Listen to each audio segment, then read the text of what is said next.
Здравейте, колеги! Благодаря ви. Това е една инициатива, която провеждаме днес в Народното събрание, свързана с предстоящия 1 февруари, деня за почит на жертвите на комунизма.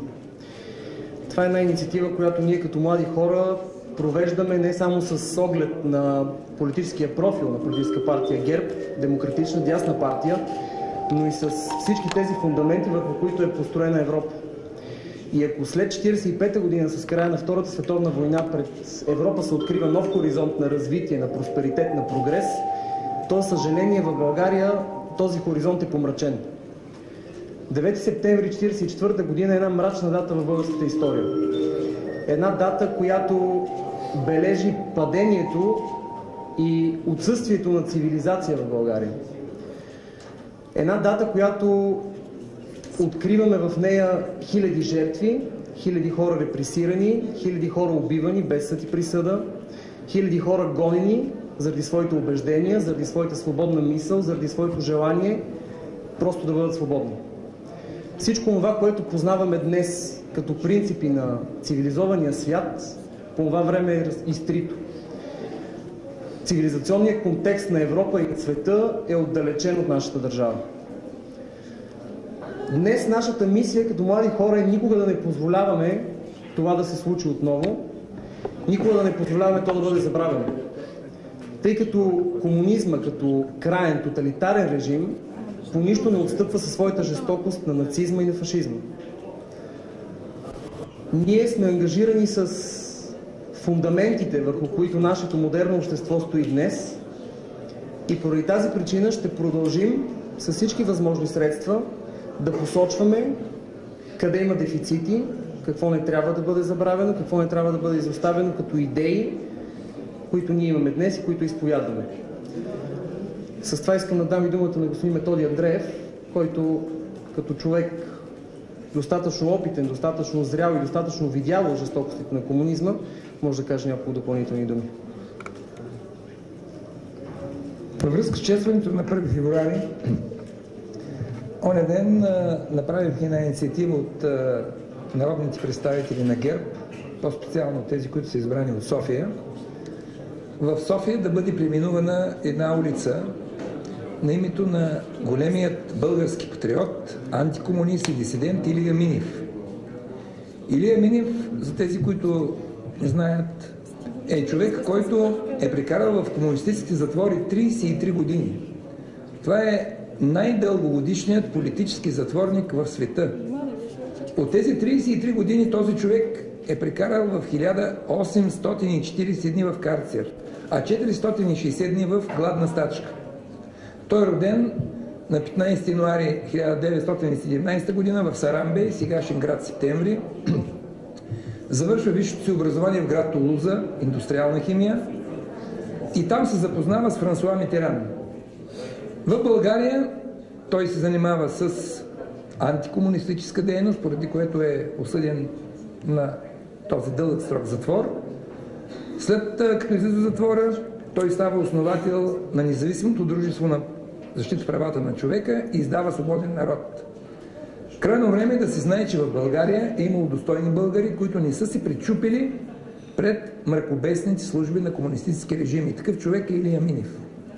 В София, в Септември, град Септември, има паметничета, посветена на неговата памет. Сега ние излезех с предложение Общинския съвет на София да започне процедура за преименуване на улица в столицата на името на Илия Минев. Когато говорим за този ден, ние трябва да знаем, че всички ние сме в огромен дълг към хората, които бяха фундамент на демократичните преобразования в нашата страна. И за съжаление, през тези 25 години те не получиха справедливостта, която очакваха. Това, разбира се, дължи на изключително нерешителни стъпки, които много политици и политически сили правиха през годините. Но е важно да разберем едно, че това, което се е случило, трябва да бъде изучавано. То трябва да бъде изучавано в училищата, в началния курс, в средния курс, за да могат подрастващите българи и български граждани да знаят какво е било по времето на комунизма.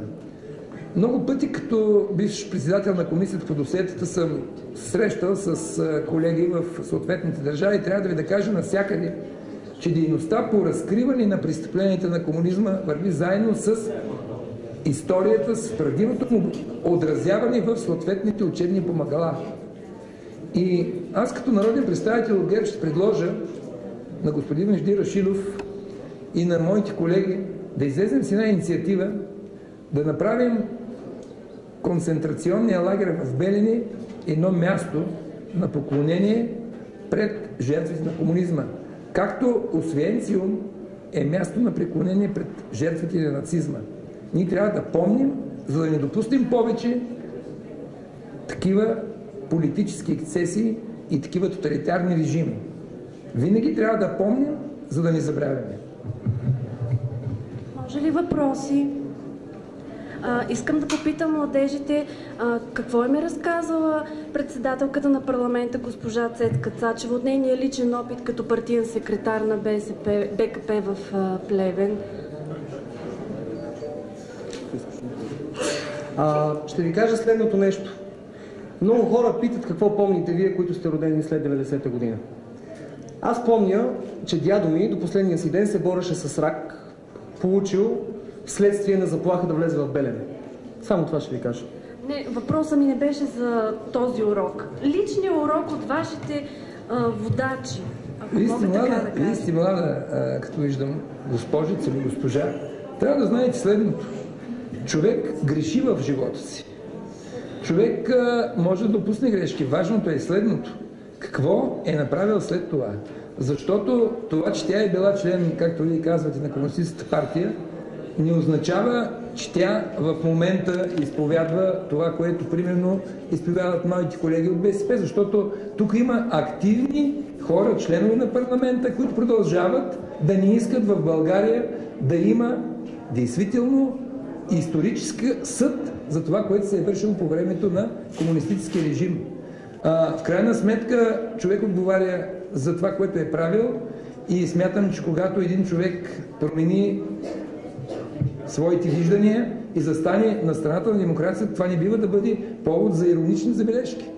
Защото по-добре е да питаме, а защо 25 години в нашите учебници по история не беше написано, че комунизмът е бил престъпен строй. Между другото има такъв закон, който беше приет от това Народно събрание. Защо хората, свързани с бившите комунистически служби, в момента получават най-високите заплати? Това питайте. Всъщност те най-високите пенсии, това питайте. Защото ако ние кажем, че трябва да правим лустрация, всички тук ще скочат и ще кажат, това не може да стане. Именно тези хора, БСП, те бяха тези, които през годините основно пречиха политически да не се получи едно справедливо възмездие за тези престъпления, които са вършени по време на комунизма. И за те са в основата на това да няма лустрация. Те са в основата на това в България да сме единствената държава от бившите социалистически страни, в които да няма лустрация, да няма закони, които да примахват давността върху престъпленията на комунистическия режим. И поради тази безпаметност, която цари в нашата държава, затова ние сме свидетели на едни много сложни и неприятни едно много сложно и неприятно развитие на демократичния процес. И ясно е, че този демократичен процес, който ние виждаме, всъщност беше резултат от неразградените структури на бившата държавна сигурност, от липсата на политическа воля това да стане в началото на прехода. Така че вие по този начин не може да се отнасяте към хора, които са застанали на страната на демократичните промени. Този въпрос ви съветвам да го зададете на нашите колеги от БСП, тъй като те са в основата на всички процеси, които не позволиха България на време да излезе от този магиосен кръг. И само още един въпрос. Хубава инициатива от гледна точка на това, че се почитат невинни жертви, но вече в трети парламент ГЕРБ заедно с ДПС отхвърлят едно предложение за датата 17 май да бъде ден на почит на българите към жертвите на Баташкото клане и жертвите от османски геноцид над българския народ. Да ви очакваме ли на 17 май с подобен формат? Искам да ви кажа, че По този въпрос аз не мога да ви отговоря, тъй като не съм бил в предишните парламенти. Става въпрос за 3 поредни парламенти. 40 поредни парламента. Мога да ви кажа следното. Априлското въстание е един величав подвиг, извършен от българите. Аз лично съм от Перущица. И трябва да ви кажа, че смятам, че достатъчно добре се чества тези дни, в които са избухнали бунтовете в различните населени места. Примерно в Перущица на 9 май вечерта и на 10 май провеждат тези тържества. А иначе по отношение за геноцида, аз смятам, че нашето българско национално самочувствие, нашето общество е превъзмогнало и е приело това нещо. Ние живеем българи и турци съвместно и смятам, че това ровене в раната е излишно. А не живеем комунисти и антикомунисти също заедно? Не е точно така. Значи не е точно така. Имайте предвид, че тук става въпрос за верски геноцид. Докато след 9 септември става въпрос за геноцид на християни спрямо християни. Политически геноцид. Значи има разлика между политическия геноцид и верския геноцид. И верските изстъпления, които тогава се прави. Това е било всъщност сблъсъка на два свята, две религии.